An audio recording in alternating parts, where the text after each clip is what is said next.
Hello and a very warm welcome to the Grassroots Weekend, the show. I'm Mal Lee, your host for this evening. And like every other evening, well not every other evening now, because lately we've been joined by our young commentators, haven't we? Been fantastic, the shows have been tremendous. The confidence of the kids is coming through strong, loud and clear, and I'm sure you can witness that now. Their knowledge of sport and activities, sports, personalities, second to none. They know what they're talking about, and it's going to be probably a little gab about the Euros tomorrow evening. So we'll pick three of them to go on the show this evening. They'll all be game for it, they'll all be right up for it, and we're looking forward to it, I assure you, and so will you be, because we're going to start recalling our guests soon. Things are happening a little bit differently now. People are starting to ask me, can they come into the studio? Great news, music to our ears, and yes, they will be able to come into the studio very, very soon indeed. So we'll have managers, ex-managers, managers who are just starting up, also referees, and our young commentators. We'll be interviewing one or two people as well, so it's going to be a packed show. It doesn't mean that we're going to be on Friday, Saturday and Sunday. Sometimes we have a show on Monday, Tuesday, Wednesday or the Thursday, so you can be able to catch up, and we will be promoting DXTL TV from the touchlines. Talking about touchlines, we're back out this evening and I will be bucket collecting. Yes, you may have seen us. Well, last season out and about we were collecting for Emily. Now that's gone to the side now, and we're hoping to raise the 5,000 and just pass that over, and so we can begin our new initiative, and that is DXTL, Grassroots Hearts of Gold Initiatives. For Grassroots, this has got to be brilliant, hasn't it? Got to be great news. And we've been inundated all day with phone calls, people wanting to help, teams coming on board, and you may have seen our banner advertisements, which we're getting at, I'd say about 50 teams. 50 teams will probably do it at £20 per team, and we're going to hold that aloft when we actually complete the 3 peaks, which is Ben Nevis, Scarfell Pike and also Snowdon. Going to be tough, but I'm training now. I'm doing something like 10-15 mile per week, and I want to go up the hills, and I did go to Everton Valley today to try and do some practice on the hills, because if anyone's been to Liverpool, Everton Valley is real steep hills, I assure you. So I wanted to do a workout, so I went very early this morning. Couldn't get a parking place anywhere. It was unreal. The traffic, there's no peak hour anymore for traffic, is it? It's every single minute of the day now, and I just could not park anywhere, so I had to turn back. The good thing was last night that I did complete over 5 mile in the storm and heat. Dear me, it was unreal. Sweat was pouring off, and I did forget to take a sip of water before I went out, so the sweat excuse me, as you can imagine, was unbearable. But I done it in 54 minutes. Again, you don't realise when the heat is on the pace that you're going, because you're concentrating, you're looking, you're thinking, trying to run into a shade, and it is unreal. But I managed to do it. I managed to keep myself fitter, and I'm just getting that little touch worried about the hernia, because that seems to be playing up a little bit more. I did phone my surgeon, well not my surgeon, just the hospital itself, and they just said you're still on a waiting list and we're trying to rush things through. This is just for a face-to-face meeting, and it's taken me something like 5 months already. Still haven't had that meeting, so there must be that many people wanting to go to the hospital for a checkup. Let's just hope, fingers crossed, I can get through the 3 peaks, and then they can do what they want with me, cut me to pieces then, and get me all set and all ready for the next venture, no doubt. But I hope it's not too long that I'm sidelined for. I just hope that I can get through. I've got to try and book in an appointment with the surgeon, not the surgeon, the doctor, and ask for their advice. Please give me the same advice as they did when I was doing a marathon. You can do it as long as you're strapped up. Well, I'm strapped up most of the time now, because it's getting that little bit extra, probably because I'm doing a lot of training. Pushing it up here, I suppose, but that's me. I need to keep myself on the fitness side of things. Like yourselves, everyone's having a little go and everyone's enjoying it. But hey ho, we still got talking about grassroots football. Grassroots football begins again this evening. I'll be out bucket collecting, as I say. Please, if you've got any change, just put it in, take it with you, because I'll come to you and you go, I've only got a card on me, mate. I don't have a card holder. I don't have a card machine. So I'll be there Friday, Saturday and Sunday. And I know I'll get 99.9% of them saying that they haven't got the card machine and they'll be back Saturday, Sunday. Some will, some won't. But we just need to raise as much as we possibly can for our Three Peaks Challenge, National Challenge. And this is going to our Hearts of Gold initiatives with Don't Cross the Line. And this is aimed at helping grassroots football. Vulnerable children, we want things to be done properly. We're going to be doing our young commentators initiatives that we're doing, workshops, free workshops for the kids. We want to try and get them on our football pitches, Ainsdale and also Ellesmere Port. We want to try and give free football. We want to try and do little tournaments. We'll get the backing of all the big boys, as we say, the football's governing bodies, because it's going to benefit these children and maybe one or two coaches as well, because it is for the grassroots family. There's not many initiatives to help grassroots football, and I've been working very, very hard behind the scenes, how we can help, what we can do and what we can put together. And we're going to have a little committee or a little panel as well, because when the funding starts coming in, we know we'll get letters, we know we'll be reading things and a lot of stories, and we know we can't help everyone, but we'll do our utmost to try and help.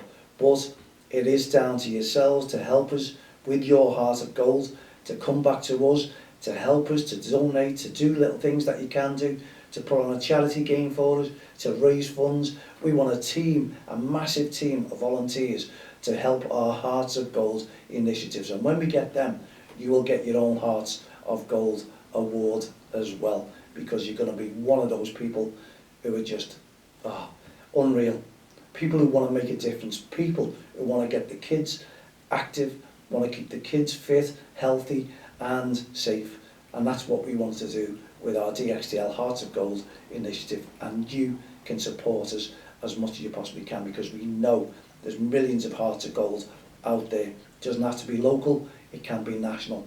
But we will help, and you will be part of it, and you will feel good, because every donation you put in will be going to help what we're thinking of. And you'll all be known, it'll all be over social media, it'll be on DXTL TV, from the touchlines, it'll be on our WordPress, our SoundCloud podcast and Mixcloud podcast, and then we're going to be joining all kinds of podcasts, so you'll be able to hear it free, nationwide, wherever you are, all over the world. So we'd love donations to come in. If you can help us, Mal at don'ttexttheline.com. We will set up a GoFundMe page. That'll be getting done as soon as possible.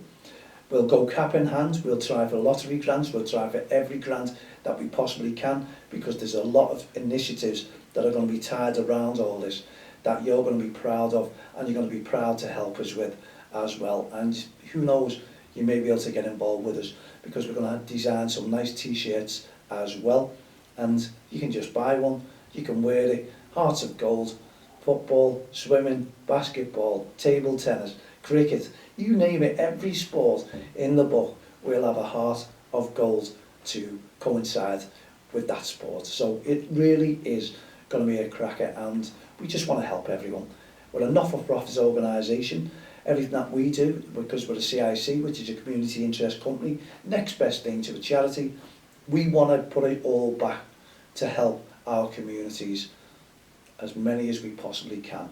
And I'm sure there'll be many of you jumping on board to help us do that. We've been established for 18 years. 2003 we started, big year for us, and then we're going into a new season, because the season really hasn't finished.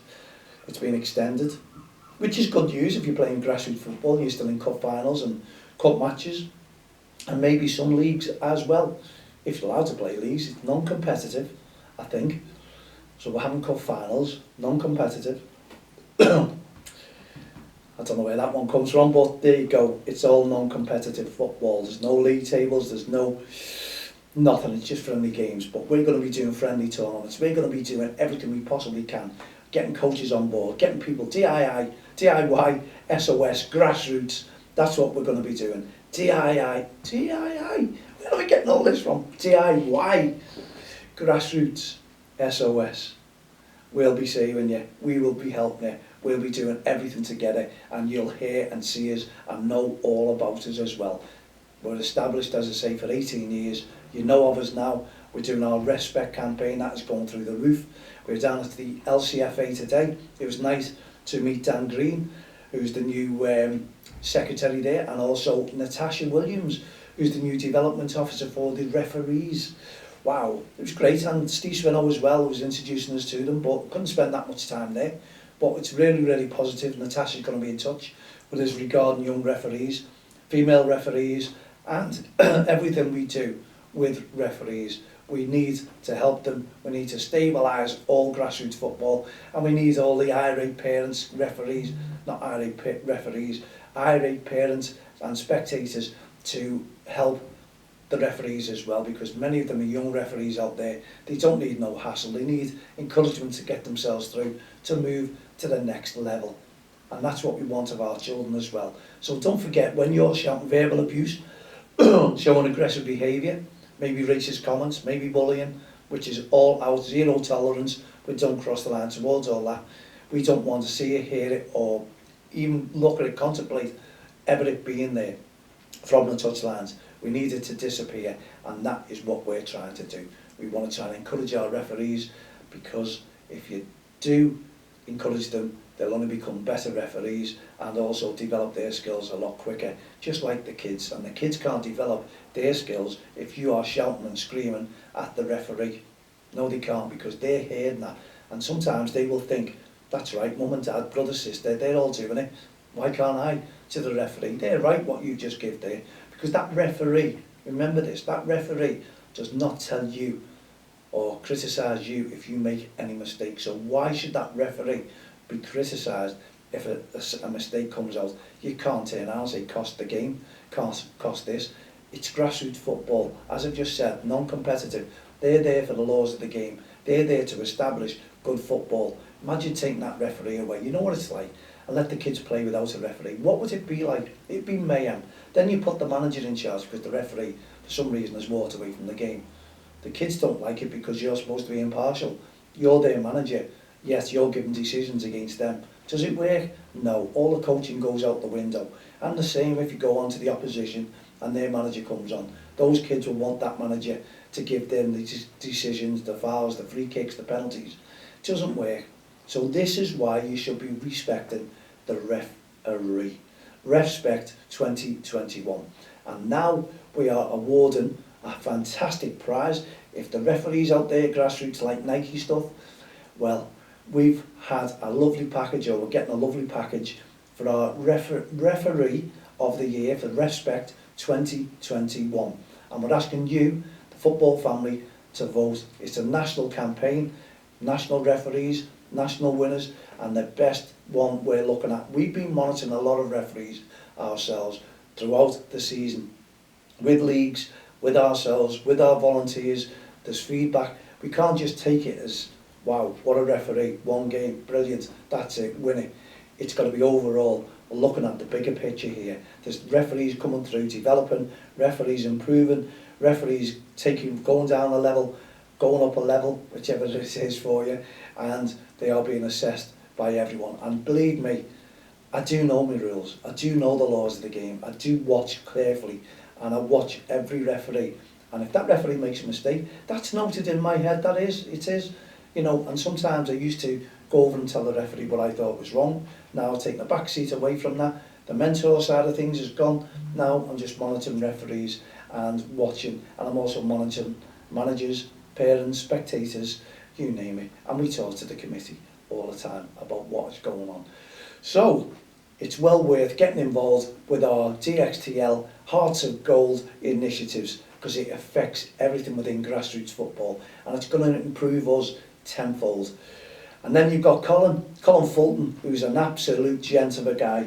He really is. And I'm going to tell you the little story here about Colin, because I got a phone call the other night, and it was pretty emotional. I didn't realise where the phone call was going, and what it was, Colin got on the phone to me and said, "Can I just tell you a little story?" And I went, "Yeah, Colin, not a problem. Is everything okay?"